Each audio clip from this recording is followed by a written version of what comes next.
Good morning friends. I am Sujata Sahu. ये इस video में हम स्टूडेंट इवैल्यूएशन की बात करेंगे। स्टूडेंट इवैल्यूएशन सीसीई का ही पार्ट है, कॉन्टिन्यूअस कॉम्प्रिहेंसिव इवैल्यूएशन। ये उसी का पार्ट है। कॉन्टिन्यूअस कॉम्प्रिहेंसिव इवैल्यूएशन में आपको concept, meaning, objective, needs and importance तो मिल जाएंगी, लेकिन स्टूडेंट इवैल्यूएशन में थोड़ा थ्योरेटिकल पार्ट भी है और प्रैक्टिकल पार्ट भी है। तो प्रैक्टिकल पार्ट जब तक आपको समझ में नहीं आएगा आप नहीं कर सकते, तो इसमें हम स्टूडेंट इवैल्यूएशन के ऊपर फोकस करेंगे। सबसे पहले हेडिंग है स्टूडेंट इवैल्यूएशन। इवैल्यूएशन मीन्स होता है मूल्यांकन। यहाँ पे क्वांटिटेटिव इवैल्यूएशन और क्वालिटेटिव इवैल्यूएशन बताया गया है।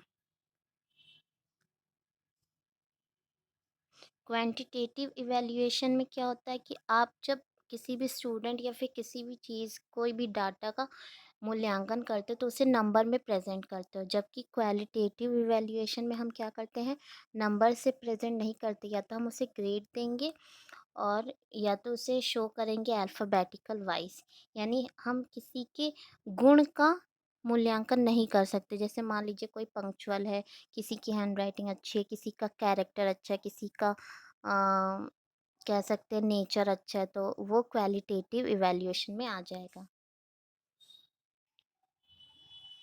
क्वालिटेटिव इवैल्यूएशन में कैरेक्टर्स और क्वालिटीज़ आ जाती हैं।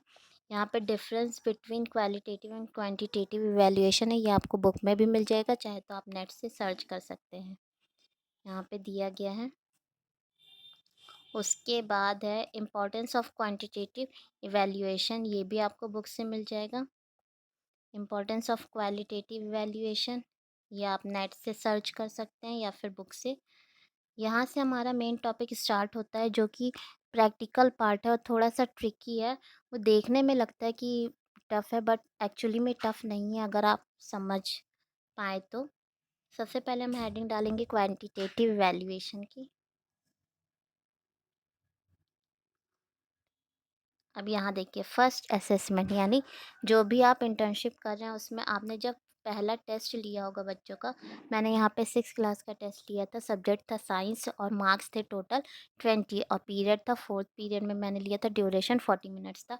तो आपको ये सब मेंशन करना पड़ेगा। उसके बाद ये यहाँ पे देखिए, roll number, name of students, obtain marks, percentage, grade and attendance.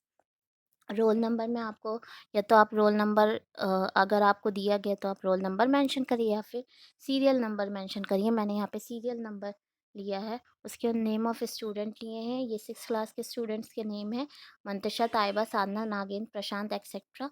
Obtain marks, उस पर्टिकुलर टेस्ट में उनके कितने मार्क्स आए थे, यहाँ पे आपको ये लिखना है। देन उसके बाद आपको परसेंटेज निकालना है। तो परसेंटेज निकालने का फॉर्मूला होता है, वो फॉर्मूला अप्लाई करके आप परसेंटेज निकाल सकते हैं। देन परसेंटेज के अकॉर्डिंग आपको ग्रेड देने हैं। अगर मान लीजिए 90 to 100% बच्चों के मार्क्स आ रहे हैं तो वो ग्रेड ए में जाएंगे। और इसी तरह आपको डिवाइड करना है कि आपको कौन सा ग्रेड किस स्टूडेंट को देना है।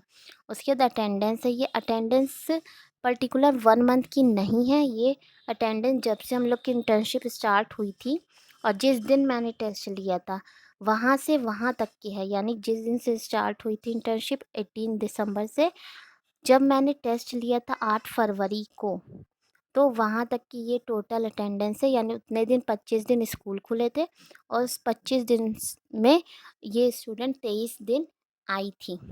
तो इसी के अकॉर्डिंग आपका अटेंडेंस मार्क करना है।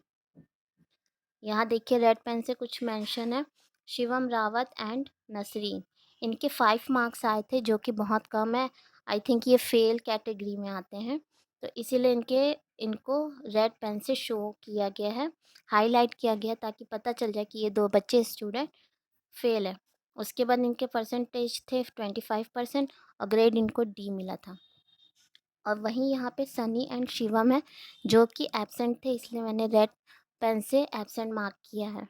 आई होप आपको समझ में आ रहा होगा।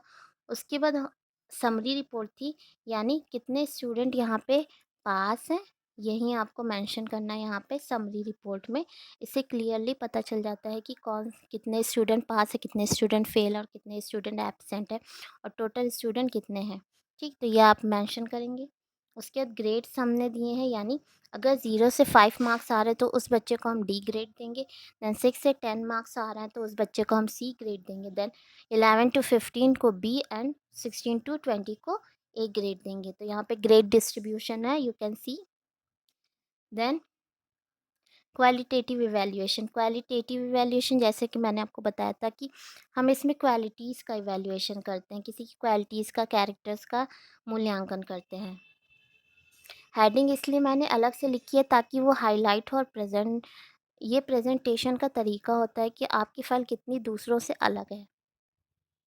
उसके बाद है ये second, first qualitative assessment for class 6, यानी जो आपने इससे पहले देखा था वो क्वांटिटेटिव असेसमेंट था, और ये यहाँ पे मैंने क्वालिटेटिव असेसमेंट दिखाया है 6 क्लास का फर्स्ट। यहाँ पे भी वैसी है, सीरियल नंबर, स्टूडेंट नेम है। अब देखिए क्वालिटेटिव असेसमेंट में हमने कौन कौन से पॉइंट को लिया है। सबसे पहले स्पोकन इंग्लिश, यानी उस बच्चे की इंग्लिश स्पीकिंग कैसी थी। देन मॉरल साइंस, गेम में कैसा था बच्चा, डल था, एक्टिव था, कैसा था। देन हॉबीज़ में फिर आर्ट एंड क्राफ्ट, आर्ट कैसी थी बच्चे की, अच्छी थी, एवरेज थी कि गुड थी कि एक्सीलेंट थी। Then extra curricular activities, hygiene और cleanliness and punctuality and remark. अब यहाँ देखिए मंतशा जो स्टूडेंट थी, उनकी स्पोकन इंग्लिश सही थी, हम कह सकते हैं वेरी गुड कैटेगरी में जाती है, तो हमने बी दिया है। देन उसकी मॉरल साइंस और गेम हॉबी ये सब काफ़ी अच्छा था, तो इसलिए इसमें ग्रेड ए दिया है। तो अगर हम ओवरऑल इनका एवरेज देखें और ओवरऑल इनका परफॉर्मेंस देखें तो ये एक्सीलेंट की कैटेगरी में जाती हैं, क्योंकि इनके में ए ग्रेड मैक्सिमम है। देन उसके बाद ताइबा, इसी तरह से आपको सारे स्टूडेंट को ग्रेड्स देने हैं। उसके अकॉर्डिंग आपको यहाँ पे रिमार्क देना पड़ेगा कि कौन से स्टूडेंट सेटिस्फैक्ट्री है, या फिर कौन से स्टूडेंट गुड है, या फिर कौन से स्टूडेंट एक्सीलेंट है। यहाँ पे ग्रेड सिस्टम भी है, ए अगर जिनको मिला तो एक्सीलेंट, बी जिनको मिला तो वेरी गुड, एंड सी जिनको मिला है वो गुड है। उसके बाद फर्स्ट मंथली असेसमेंट। अब यहाँ पे देखिए ये पाई चार्ट में मेंशन किया गया है। आपको पाई चार्ट चाहे आप बार डायग्राम बना सकते हैं, मैंने पाई चार्ट प्रेफर किया था। ये देखने ही में ख़तरनाक लग रहा है बट सीरियसली ये इतना टफ नहीं है। यहाँ पे देखिए इस फॉर्मूले से आप इसे इजीली ड्रॉ कर सकते हैं। जैसे यहाँ पे मैंने दिखाया है पास स्टूडेंट कितने थे, तो अगर हम बात करते टोटल स्टूडेंट की तो टोटल स्टूडेंट 14 थे, और पास स्टूडेंट कितने थे, 10 थे। अब हमने क्या किया, pass student into 360 degree divided by total student, तो इस फॉर्मूले पे हमने सारी वैल्यूज़ रख दी। उसके बाद हमारी वैल्यू जो आंसर आया वो 257.14 डिग्री सेल्सियस, सॉरी 14 डिग्री आया, सेल्सियस तो नहीं होगा, वो तो टेम्परेचर का होता है। देन फेल का है, fail student into 360 degree upon total student, तो ये फॉर्मूला लगा के आप कितने बच्चे फेल थे ये इनका परसेंटेज निकाल सकते हो। उसके बाद फॉर्मूला लगा के आप एब्सेंट स्टूडेंट का परसेंटेज निकाल सकते हैं। अब ये जो डिग्री आई है हमारा आंसर, उससे आप ड्रॉ कर सकते हो। यहाँ पे देखिए प्रोटेक्टर से या फिर कंपास की हेल्प से आप इसे ड्रॉ कर लेंगे इस तरह से। और ज़रूरी नहीं कि आप अलग अलग कलर पेन का यूज़ करें, आप एक ही कलर पेन यूज़ करिए और उसे ब्लैक से बस आउटलाइन कर दीजिए कि 51% किनका है, 52% किनका है, इस तरह से। तो इसी के साथ ये वाला स्टूडेंट इवैल्यूएशन ख़त्म होता है। आई होप आपको समझ में आया होगा और आपकी फ़ाइल अच्छी बनेगी। All the best for your future. बहुत सारे बच्चों का बीएड का प्रैक्टिकल एग्ज़ाम आने वाला है, तो दे आर वेरी टेंस, तो इसीलिए आप लोगों की हेल्प के लिए ये वीडियो बनाया गया है। आई होप आपको इससे काफ़ी हेल्प मिलेगी। Thank you very much for watching my video. Thank you.